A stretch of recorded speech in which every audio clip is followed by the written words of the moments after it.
Assalamualaikum warahmatullahi wabarakatuh. Perkenalkan, nama saya Mira Susanti, NIM 1914045. Baiklah, saya sebagai pemateri pertama akan menjelaskan tentang indeks kesukaran. Berikut ini penjelasannya. Pengertian indeks kesukaran. Indeks kesukaran yaitu bilangan yang menunjukkan sukar dan mudahnya suatu soal, berkisar antara 0,00 sampai 1,00. Indeks kesukaran menunjukkan taraf kesukaran suatu soal.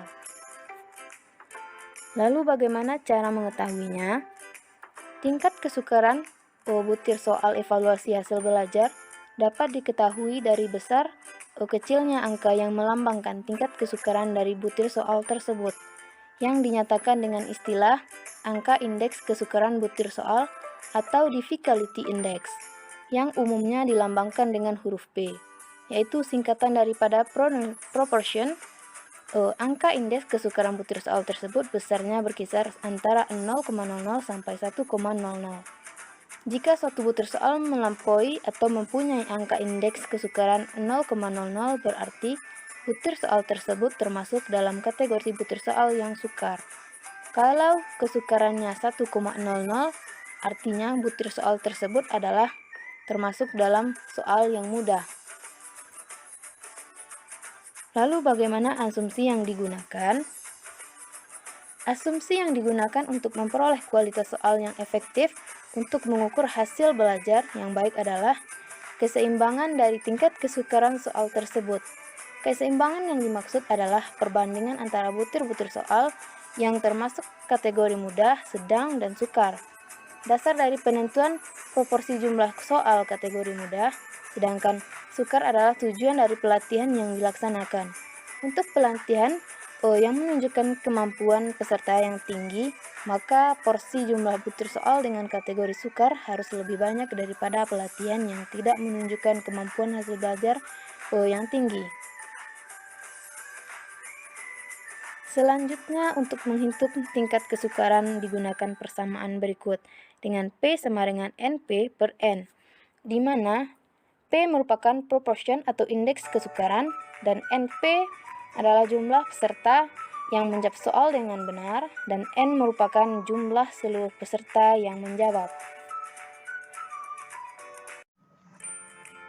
Assalamualaikum warahmatullahi wabarakatuh. Perkenalkan, nama saya Zahratul Aida, NIM 191404052. Baiklah, saya akan melanjutkan materi dari pemateri sebelumnya, yaitu tentang daya pembeda. Untuk mengetahui intensitas sebuah soal dalam hal kesukaran, dibutuhkan sebuah daya pembeda, yaitu kemampuan antara butir soal dapat membedakan antara peserta didik yang menguasai materi yang diujikan dan peserta didik yang belum menguasai materi yang diujikan. Menurut Zainul, daya beda butir soal ialah indeks yang menunjukkan tingkat kemampuan butir soal membedakan kelompok yang berprestasi tinggi dan kelompok yang berprestasi rendah di antara para peserta tes. Daya pembeda adalah kemampuan suatu butir item tes hasil belajar yang membedakan antara peserta tes berkemampuan tinggi dengan peserta tes berkemampuan rendah. Untuk melihat suatu butir soal mampu membedakan antara siswa yang belum menguasai materi yang dipelajari dan siswa yang sudah menguasai materi, digunakan daya pembeda. Menurut Hendriana dan Sumarno, suatu butir tes dikatakan memiliki daya beda yang baik, artinya butir tes tersebut dapat membedakan kualitas jawaban antara siswa yang sudah paham dan yang belum paham tentang tugas dalam butir tes yang bersangkutan. Indeks daya beda biasanya dinyatakan dengan proporsi. Semakin tinggi proporsi itu, maka semakin baik soal tersebut membedakan antara siswa yang pandai dan siswa yang kurang pandai. Untuk menguji daya pembeda, perlu menempuh langkah-langkah berikut. Yang pertama, menghitung jumlah skor total setiap siswa. Yang kedua, Mengurutkan skor total mulai dari skor tertinggi ke skor yang terendah. Yang ketiga, menetapkan kelompok atas dan kelompok bawah. Yang keempat, menghitung rata-rata skor kelompok atas dan kelompok bawah. Menghitung daya pembedanya, yaitu dB, daya beda sama dengan jumlah skor kelompok atas dikurang jumlah skor kelompok bawah dibagi dengan jumlah skor ideal. Yang kelima, membandingkan daya pembeda dengan kriteria sebagai berikut. Teman-teman bisa melihat kriterianya di dalam makalah. Sekian yang dapat saya sampaikan, akan dilanjutkan oleh pemateri selanjutnya. Billahi taufiq wal hidayah. Wassalamualaikum warahmatullahi wabarakatuh.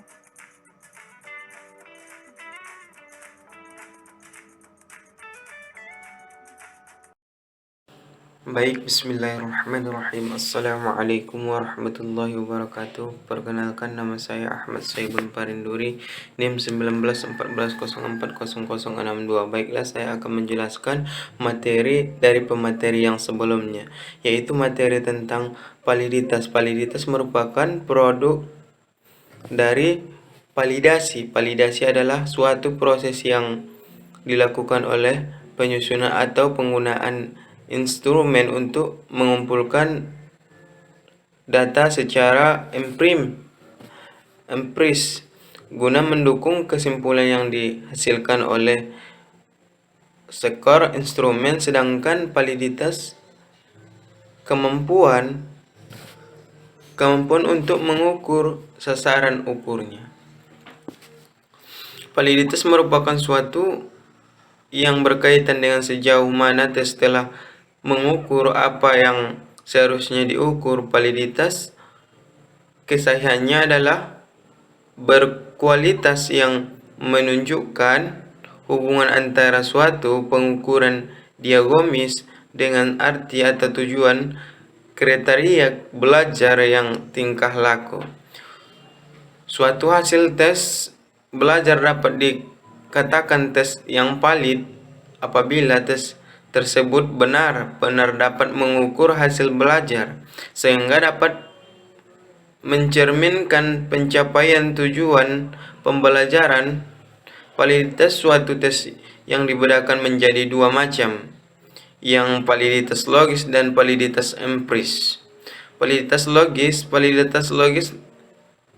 sama dengan analisis kuantitatif terhadap sebuah soal yang untuk menentukan berfungsi tidaknya suatu soal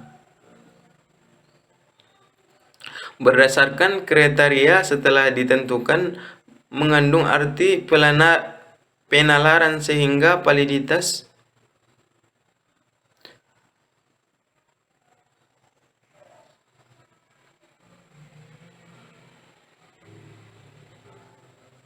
untuk suatu instrumen evaluasi menunjukkan pada kondisi bagi sebuah instrumen yang memenuhi persyaratan valid berdasarkan hasil penalaran. Kondisi valid dipandang terpenuhi karena instrumen itu telah dirancang sebaik mungkin menurut ketentuan yang ada. Dengan keadaan validitas logis dapat dicapai apabila instrumen disusun mengikuti ketentuan yang ada. Validitas logis yang dapat dicapai oleh sebuah instrumen terdiri dari dua, yaitu validitas isi. Validitas isi bagi sebuah instrumen menunjukkan suatu kondisi sebuah instrumen yang disusun berdasarkan isi materi pelajaran yang dievaluasi tentu yang sejajar dengan materi atau isi pelajaran yang diberikan.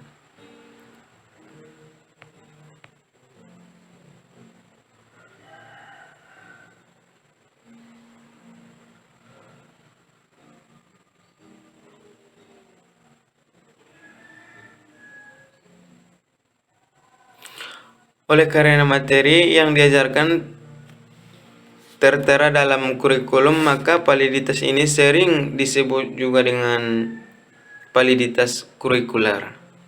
Validitas konstruk sebuah instrumen menunjukkan suatu kondisi sebuah instrumen yang disusun berdasarkan konstruk aspek kejiwaan yang seharusnya dievaluasi. Sebuah tes dikatakan memiliki validitas konstruk apabila butir-butir soal yang membangun tes tersebut mengukur setiap aspek berpikir seperti yang disebut dalam tujuan instruksional khusus. Dengan kata lain, aspek berpikir menjadi tujuan instruksional.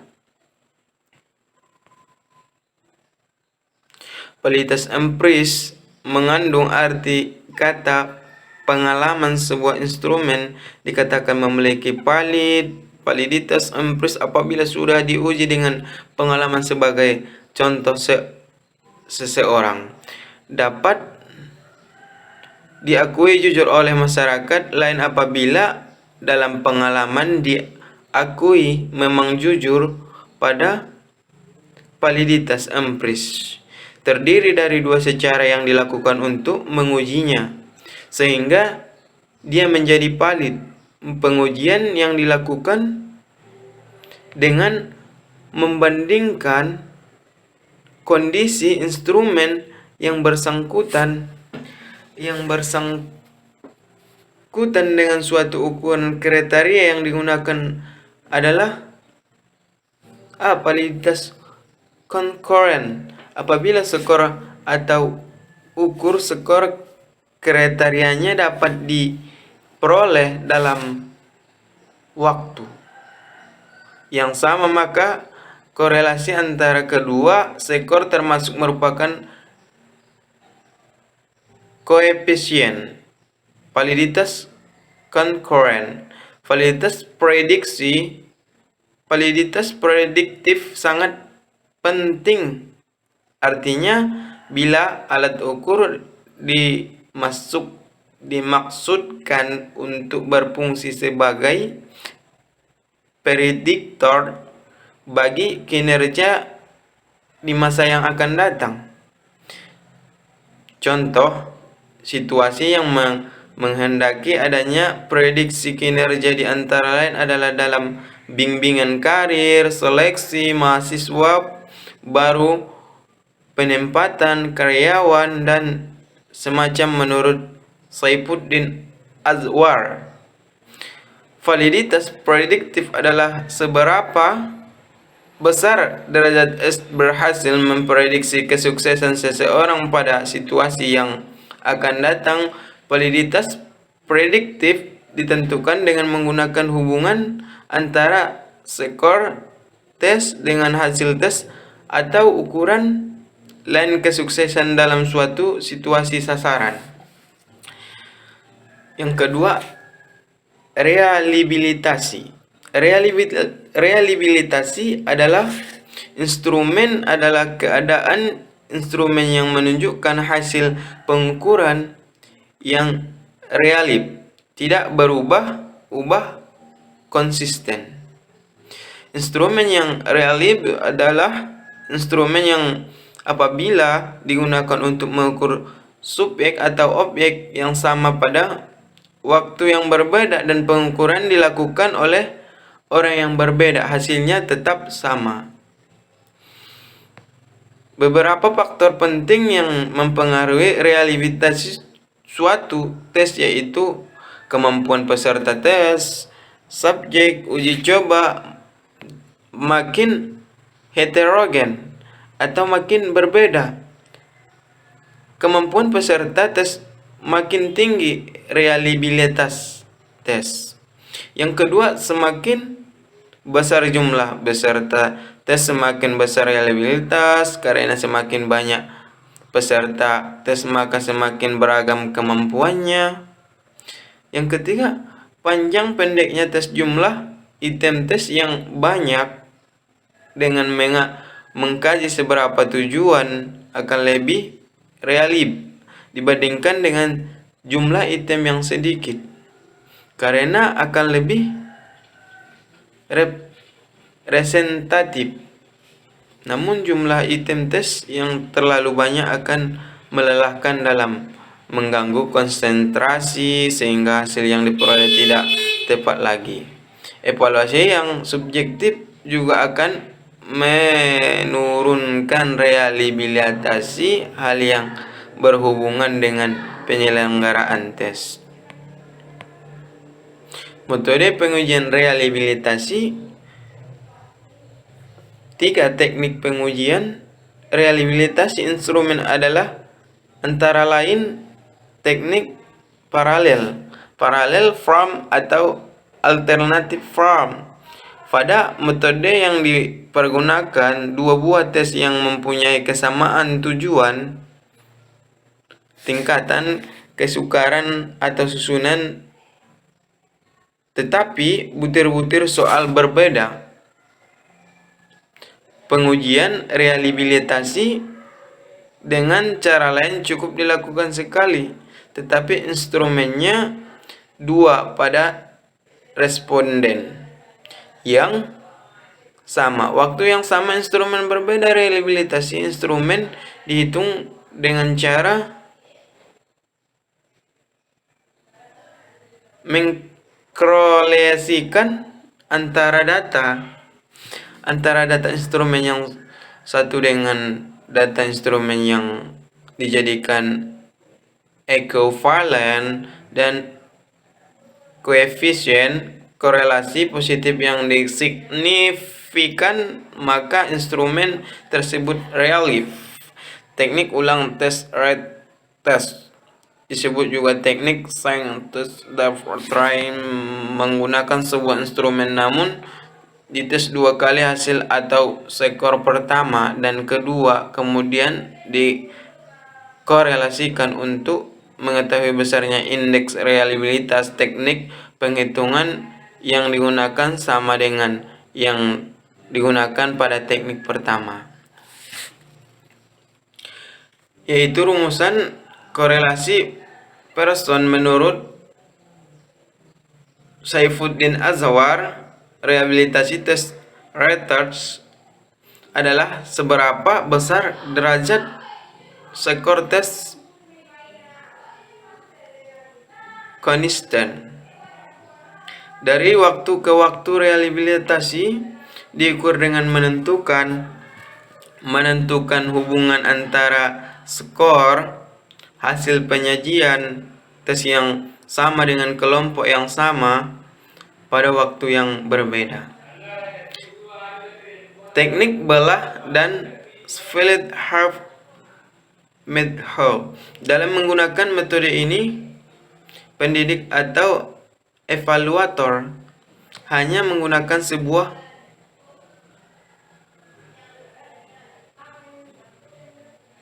tes yang dicobakan satu kali.